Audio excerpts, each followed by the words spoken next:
Okay, hi guys. I'm here with Bonnie Snowden at the moment, and she's been kind enough to let me come on this channel and say hello to you and show you a wee bit of what I do. My technique's a little bit different from Bonnie's, and I'm going to show you kind of step by step here.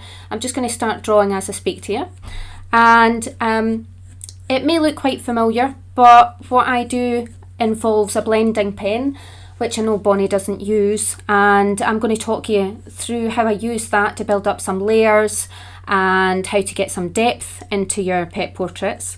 Now what I'm doing here, first of all, it starts very similar. So at the moment I'm using Clairefontaine paper. It's got a light texture to it, and I'm just starting to map in some of my darks. So the reason I do this is I'm just mapping out those shapes so that I don't lose them. I use a grid method and I've sketched this out, but as you work through, you still need something to go on. So I get those darks in first, and that's something I can work off. Don't worry too much at this stage about getting a massive amount of detail. It's about getting your shapes in there. So just get some shapes, start to get a little bit of texture here and there. If you notice any kind of loose hairs going about, get those in. This is more to stop me losing that, so I'm just going to map those in. And what's important at this stage is also to make sure you're going in the direction of the fur. All that becomes very important later on. You want the direction of the fur to look correct. The dog will look odd if you lose that. We've got some stray hairs going across the face as well, which are always really nice. I find when I do pet portraits, these little stray hairs are the things that bring it alive. You can have all your lovely colours in, you can get your shapes in, but if you don't have those little stray hairs round about, those are the things that can really make a difference to make it look real. No dog's perfect. Well, that's a matter of opinion, but no dog looks perfect. They have little flaws and little intricacies, and those are the things that make them unique and special, and those are the things that as a pet portrait artist you want to capture. So you don't just want it to look like a dog, you want it to look like a certain person's dog. So you want to capture all those little flaws, if you want to call them that. So little loose hairs and highlights, and sometimes they'll have little moles even on their face. You want to capture all that. That becomes what makes that pet that particular pet. Now I'm just looking at the direction here. As you can see, it's all swooping round and out, and there's a few little loose hairs that'll add a bit of realism.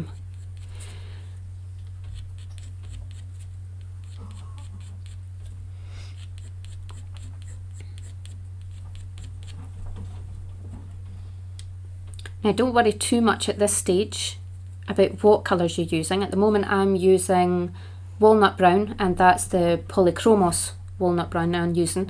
It's quite a nice mid-tone, so I've not committed too much here to anything too deep and dark. I can darken them later. It's just about getting the shapes in and getting some colour on the paper. A lot of the things as I'm drawing I can change, so don't panic. Just get your shapes in first, and then you can refine it as you move through.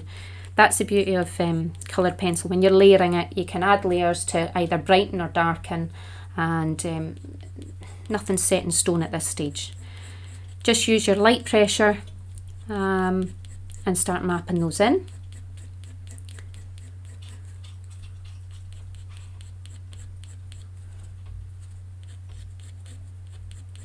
All of these can be darkened or toned depending on what you need later on, but just get the basic shapes in.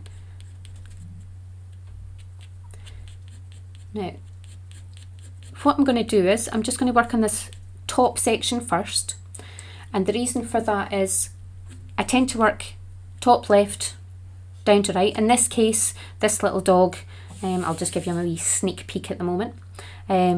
I had saved this ear till last to show you on this tutorial, but normally I would work top left down to bottom right, and it stops you smudging everything, so that's why I'm working this way. And I'm just going to do this top section first. The reason being, I'm going to be using a blender pen. Now it's the Derwent blender pen I use. I know some people use solvents, and I think it's probably a very similar thing, although I've not tried it myself. And all it does is it basically melts your pencil into the paper a little bit. It allows you to blend your pencil together so you get rid of any graininess, and it also allows, once it's dry, you can then put more layers on top of that.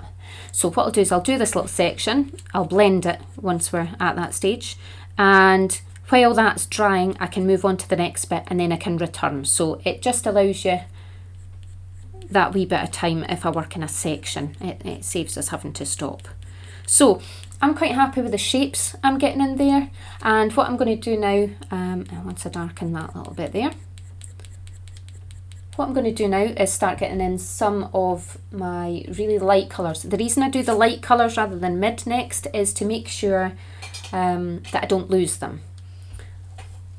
So I'm just going to go in with, this is a Prismacolor cream, and I'm just going to identify some of the slightly lighter colours here and there that I don't want to lose. Sometimes when you blend, and you'll see this will go through a little ugly phase, and as you blend you sometimes lose some of your details, some of your highlights, and it can get a little bit mucky. So I'm just going to put in a little bit of that at this stage, just so as I know where they are and I don't completely lose them. Now I will say as well, as you move through the drawing, I'm just going to grab my rubber. As you can see, some of the grid lines show through, and as you move through the drawing, just tap them with your rubber a little bit. You don't have to be too heavy-handed, and it just removes them as you go.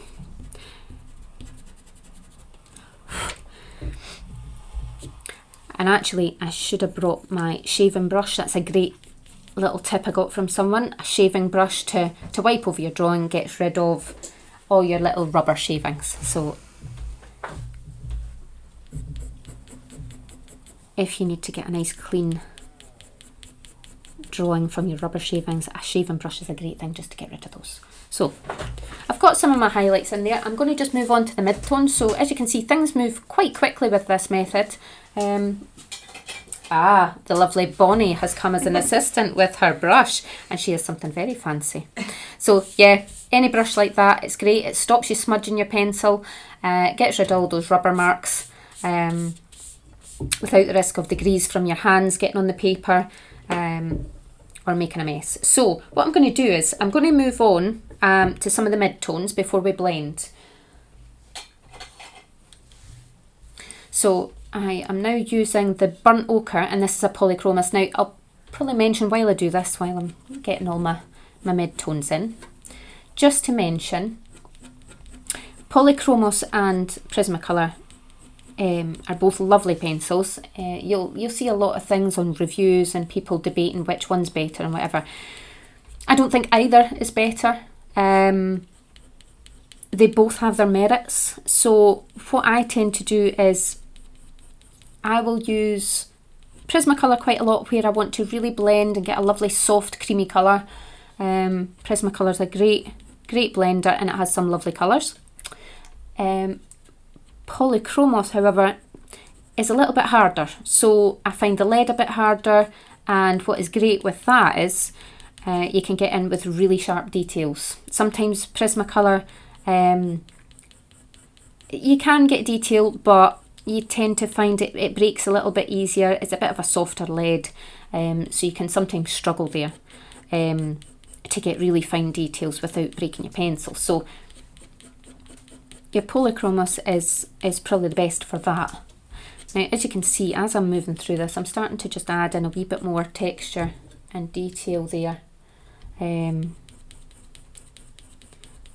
again, keeping with the direction of the fur. Never go against that, unless you're doing little fine details where you want a stray hair going across or something like that.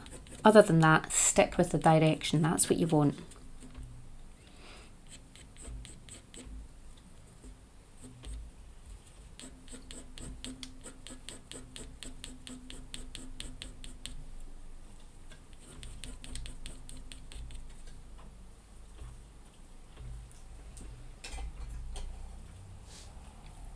just going to go back in with my cream because I feel like this needs lightened up a little bit. And it comes into cream at the end.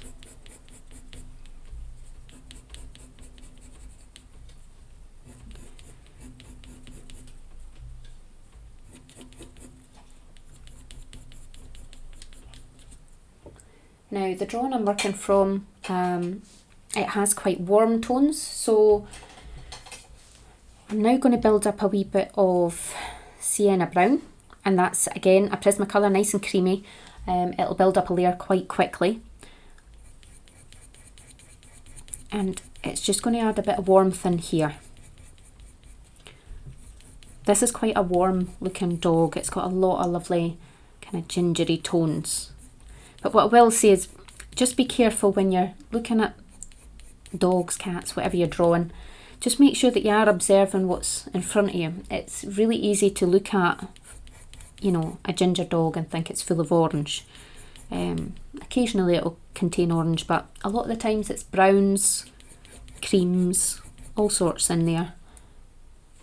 Not always orange. So just make sure that you are actually observing what's in front of you and not guessing. Very easy to do, especially with them.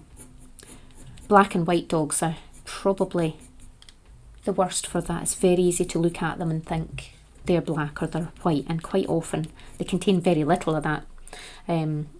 Black dogs are one of my favourites, and it's because they actually contain purples and blues and all sorts.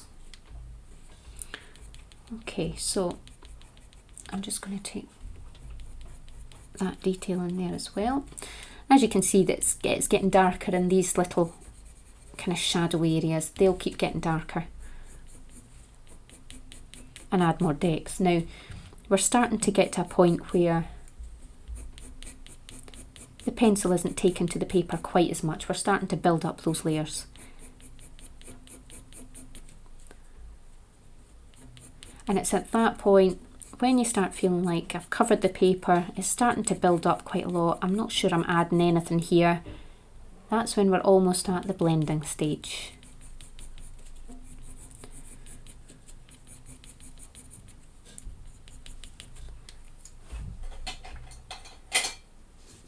Before I do, I'm just going to darken some of my darks. So I'm going in with Dark Umber, and I'm just going to pick out a few bits that I feel are quite a bit darker. So a little bit there. And again, like I say, don't worry too much about the detail at this point. We just want to get in the movement.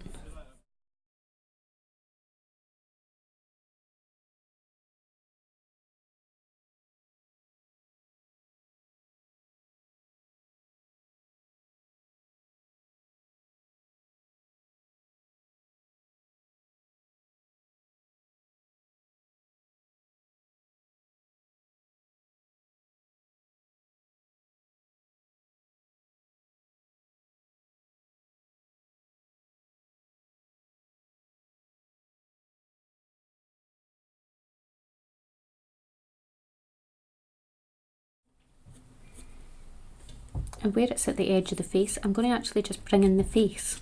I know that sounds odd, but I'm going to bring in the face, which then creates these loose bits coming into the face. So sometimes I'll do things in reverse to what you would perhaps imagine. So if you've got little loose hairs coming into the face, sometimes it's easier working from the face and creating the shadow in reverse. And that gives you those little wispy pieces coming in. We can add more detail to them further in. Okay, so I'm fairly happy with how that's going, and I think at this stage we probably want to get in with the blender pen. So as you can see, it's a little bit grainy at the moment. We've got some of our main colours mapped in. Okay, so before we start blending, I just wanted to take a wee minute to show you the paper I use. So it's Paint On Multi Techniques paper, and it's A4 I'm using at the moment. It's a Clairefontaine paper, and the reason I like using it is it's just got a nice texture. It's textured without being gritty or without having too much texture that your pencil gets lost in. So really nice paper to use, and relatively cheap as an art paper actually. Quite inexpensive, so it's a great one if you just want to experiment and try things out. I'm just going to go in with the blender pen now. Now, this is the blender pen I use. It's a Derwent blender pen, and it's an alcohol blender.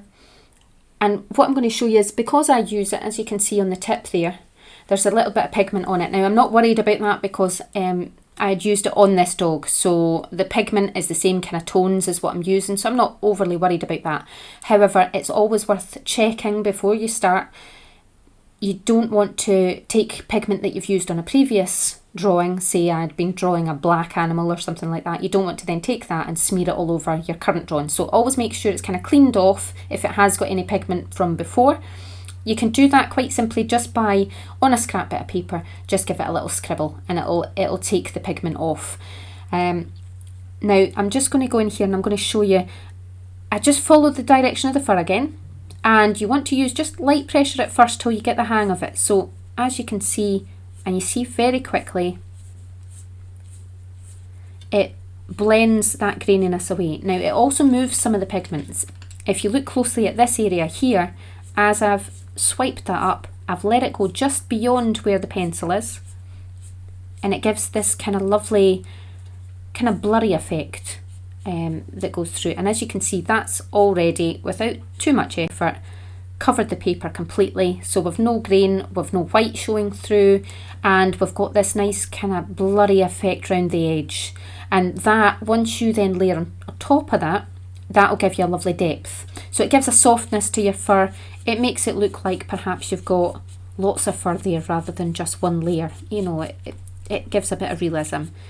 Again, you can see here, I'm just taking it slightly beyond where the pencil strokes are, and that just gives you that wee bit of blurriness around your edges so it's not too harsh. Always, like everything else, always follow the direction of the fur. And I'm just going to take it across the face slightly there just to blend that in. And if you feel, when you've touched the dark, I'm just going to show, I'm going to drag a little bit of this dark colour just to show you. So if I just push a little bit, you can see that dark coming across, and that will cover your lights. So you need to be very careful. If it's starting to pick up too much pigment, just wipe it off on a piece of paper before you move on. Otherwise, you're going to get rid of all your lights. And that's also part of the reason why at the beginning of the process I wanted to map out my darks and my lights so that you don't lose them in this part. It's a lovely technique just to blend all your colours together, and you get some lovely mixing happen on the paper as well. As you can see, I'm bringing my browns in there, they're merging into my creams, they're creating some lovely mid-tones in between. This bit here is a perfect example when you take the dark down into the light and you get the mid-tone kind of creates itself. And that's part of the reason I really enjoy using the blender pen. You get this lovely kind of mixing on the paper, and it's smoothing all that out.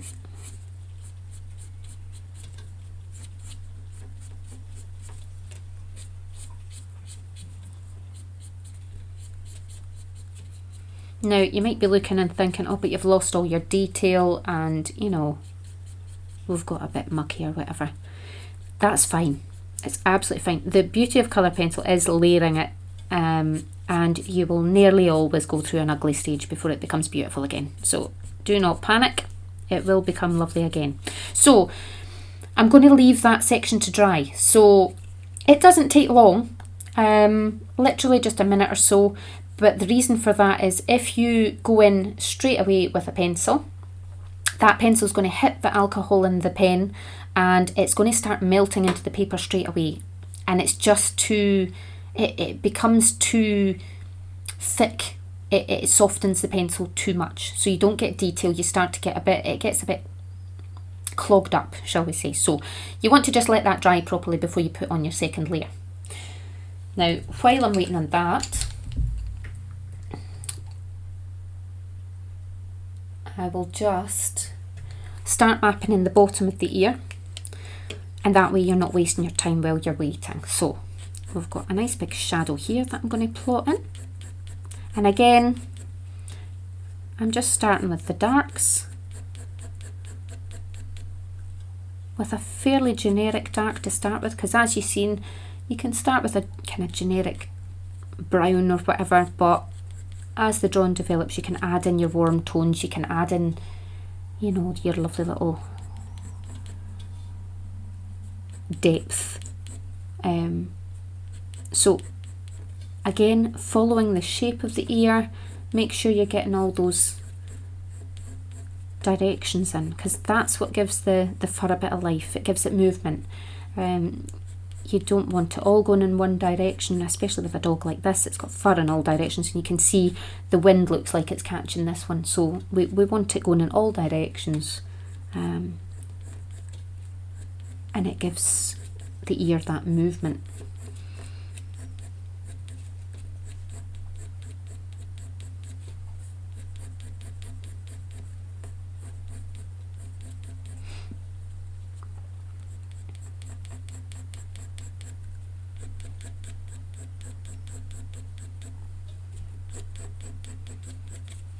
Okay, now I've got most of the movement in there, a few lines. Again, I'm going to go back in with cream. Before I do that though, I'm just going to get rid of my grid line. As you can see, it's cutting through. Just be careful when you're removing grid lines. It can be a bit soul destroying if you remove it and you take half your pencil back off. So just be really careful when you're doing it. You don't want to lose your detail.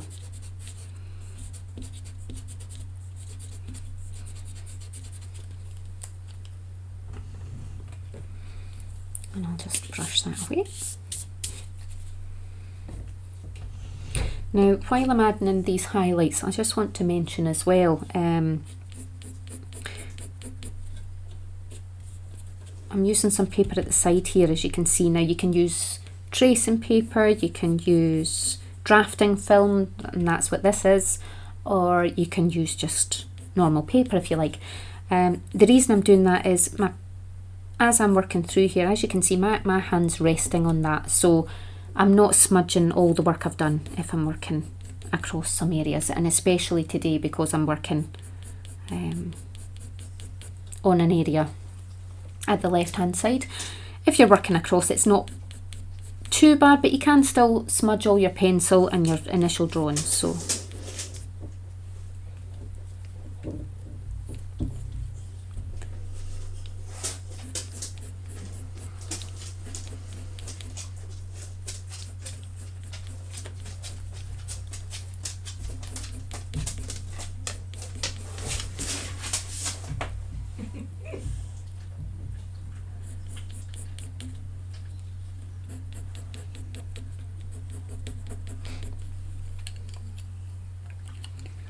okay, so I've mapped in most of them. I'm now going to darken my darks, and I'm going to put in some mid-tones. Again, I'm just using the same colours as I did for the top half. So this is the dark umber again. Dark umber is a great colour. It's a really nice warm brown, so I find when I want a nice deep colour, I'll go in with that. I like a bit of warmth, especially when I'm working on a dog like this. You want to really get a bit of depth in there.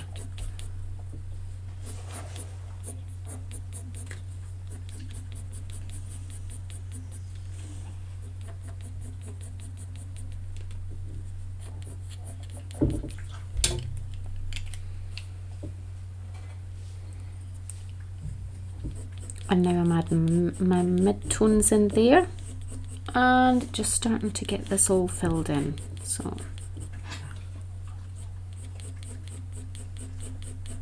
you want to keep your pressure light so that you can build up plenty of layers. And at this stage, it doesn't matter too much. I mean, you'll hear a lot of artists preach about really sharp pencils, and I agree. When you're wanting the really fine details in there, yeah, you want it sharp, but when it comes to mapping out your colours, it doesn't matter too much here, because the blender pen will sort that out anyway, so it doesn't have to be super sharp. In fact, it can actually be a benefit to be a bit softer so that you can cover more area. So you just want to get your colours in there. At this point, I want a wee bit of texture at the bottom of the ear. Make sure I'm not losing some of the direction at the bottom.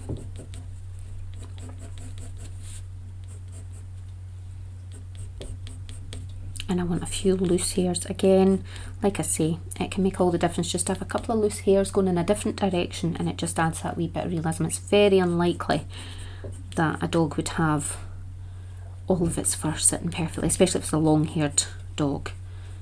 There's likely to be little stray wisps here and there, and I'll show you once I'm getting to the fine detail. Just putting a couple of them across in the wrong direction, it makes all the difference. It's those little touches that make it look more real. Okay, so I'm now going to blend that, and it's always lovely blending long fur like this. It's quite a satisfying process. So as you can see, as I do this, it'll just all melt into each other and become lovely and smooth.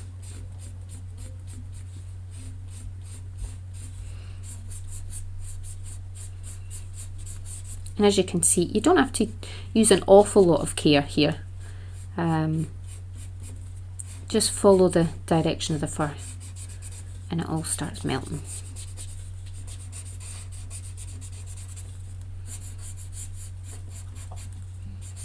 Now, one thing to note as you start using blender pens is when you first crack them open, they are really wet and they can almost overblend. So you want to be careful. If you've just bought them straight out the packet, be very careful, be very gentle with them, because they can almost overblend, and before you know it, half your pencils disappear from the paper. It's just all melted away.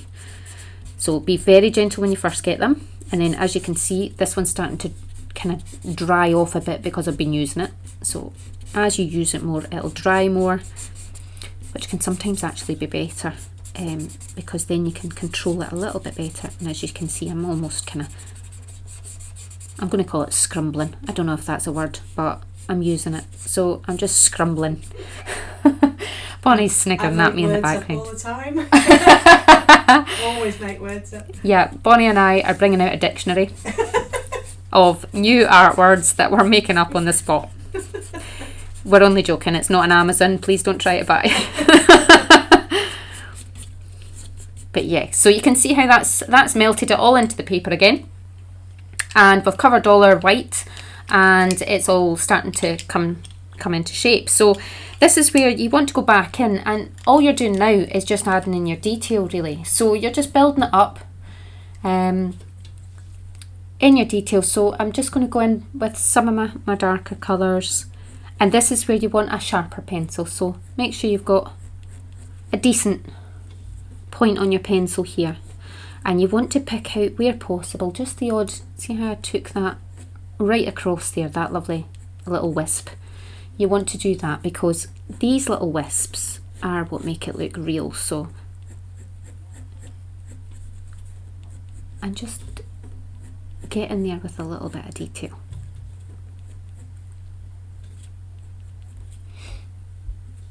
Now you can repeat this process as many times as you like, providing your paper holds up to it, and you'll know as you're feeling your paper whether it's still taken on pencil or not, or whether it's feeling a bit saturated.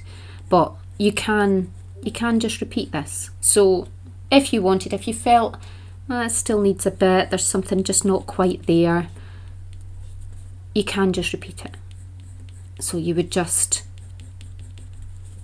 blend again, put the detail in again, blend again, put the detail in, and you can repeat that as many times as that paper will allow until you've got the depth and the detail that you want.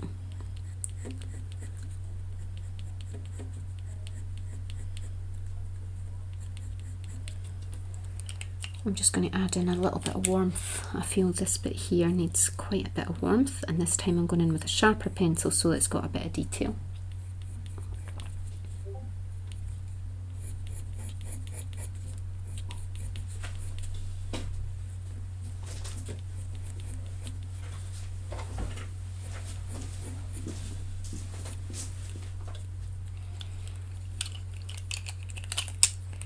Now I'm going to go in with the white here just to lighten some of the areas. Now this is a light fast, so it's Derwent Light Fast white. It's one of my favourite whites. It really as you can see, if I just put a couple of little highlights there, I mean, it really takes really well.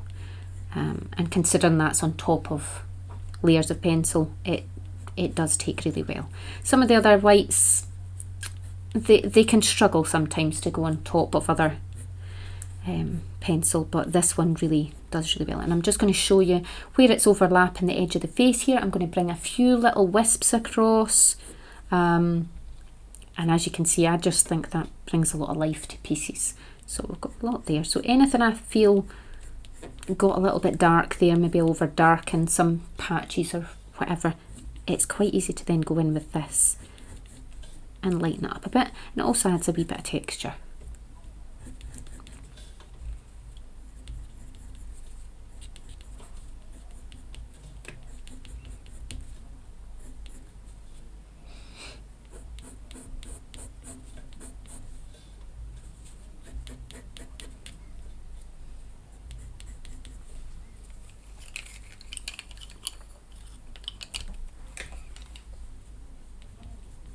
And again, I'm just going into these areas that I feel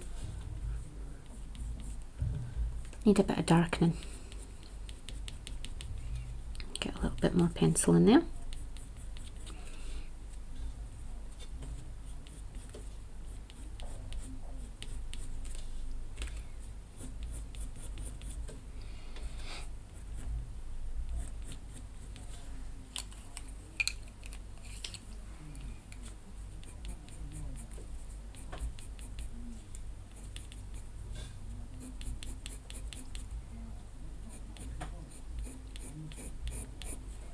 Again, there's a lovely wisp going right across, and that just adds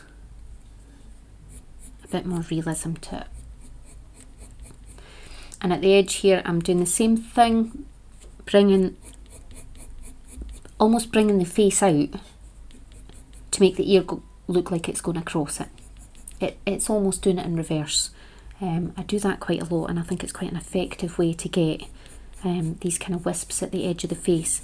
That happens quite a lot in dogs. They'll have little wisps across their face, and I used to spend so long trying to get that right, and it can be difficult putting light on top of dark, and there was all sorts of problems. So what I find now is it's actually easier to bring the face out, almost do it in a negative way. So as you can see, I'm just adding some of the detail in down here as well, now that that's dried. So as you can see, I didn't have to wait long for the blender to dry. It does just take a wee minute or two.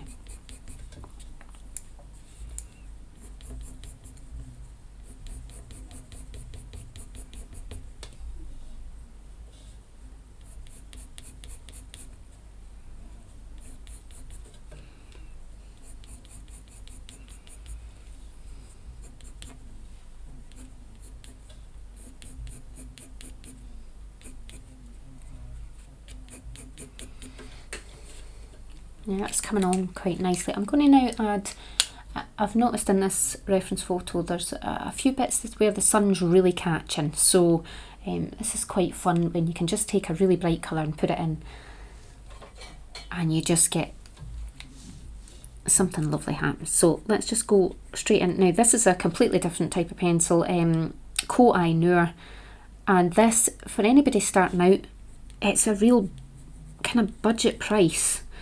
And at first I thought, cheap pencil could be cheap result, and it's really not. I actually really enjoy using them. They're a lovely pencil to use, and as you can see, really pigmented for a lower priced pencil. So please don't let the low price of this pencil in particular put you off. Normally I would say low price sometimes means low quality, or you know, they're not as pigmented and they don't blend as well or whatever, but I have to say with these, they are lovely pencils to use. So I'm just putting, now I'm using this very sparingly because before you know it, you can end up with an orange dog, and we don't want an orange dog. But it just gives, it just lifts it just that little bit, gives it a bit of warmth, makes it look like the sun's catching it. And I'm just going to put a few strays, like I've said, across. and that makes you think that the sun's just caught those little wisps here and there. Now, I don't know if you can see it very well, but what's happening down the bottom of the ear is because I've not got an awful lot of pencil on there, it's gone a little bit grainy again as I've started to layer up. So this is where I'll show you what it looks like when you just do that extra bit of blending. So like I say, you can put on a layer. If you're not happy with it, just blend it, and you can see that graininess just disappears again. And you can do that as much as the paper will allow. It'll depend on what paper you're using, so just be careful that you don't destroy your paper, but as you do it, you should get a feel for that. And we just blend that out again. So it's really just a cycle of covering the paper, getting your kind of tones down, get your colours in there, blend it, and then add your detail on top. And you can do that as many times as you like until you get the level of detail that you're after. So I'm now just going to add some cream.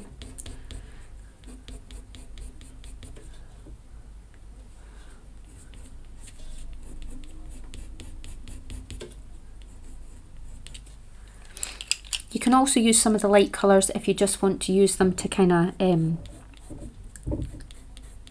mix colours together. They can work almost as a blender as well, so don't be afraid to go on with some colours on top just to blend things out. And I'm just going to take a couple of stronger lines across, and it just gives that illusion of, you know, the fur blowing in the wind. And those little stray hairs are the things that make it look more real. So I tend to, even if they're not there, I add them in. And they can be very effective going across in front of dark fur like that. And that's where you start getting a lot of movement.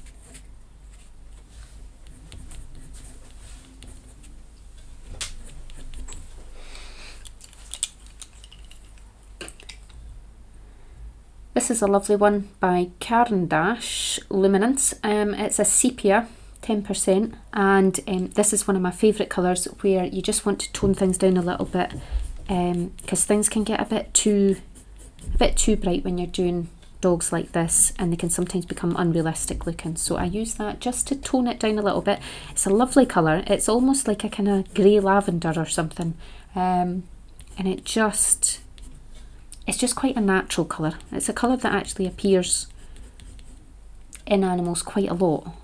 You wouldn't think it, but I've come across this colour a lot, and it just tones things down a bit, makes them look a wee bit more realistic rather than sometimes they can become too warm or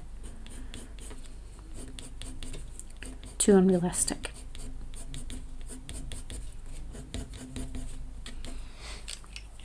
Now, I could spend all day doing this, but I'm just going to add in a few extra details, I think, and then call it a day on this one. And hopefully that's allowed you to understand how the blending technique works, and you can apply it to some of yours.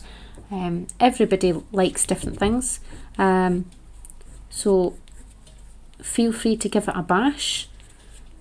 You might love it, you might hate it, but it's all experience and it's good to try. Let me just put some more. I'm just going to put some smaller details in with this, and as you can see, it's these little fine lines and details that really add to a piece at the end and give movement to the fur.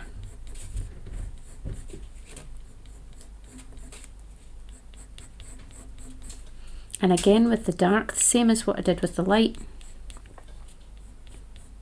you just want to put a few wee stray hairs just crossing over here and there, go across some of the lights, and it gives that illusion of layers of fur rather than just one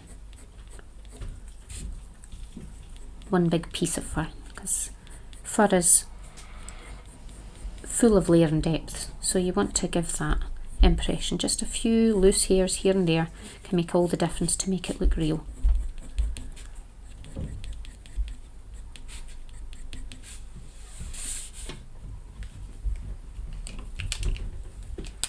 I'm just going to put in just a couple of little touches, but I don't want to lose my detail. just where it's looking a little bit harsh, or I feel it's got grainy again, you just go over it, just blend little bits and bobs. Little doers, as Bob Ross would say. And I'll just get them blended away. And I think we'll call that quits for today. So thank you for having me, and thank you to Bonnie for having me on our channel, and I hope you enjoy. And this is the final result.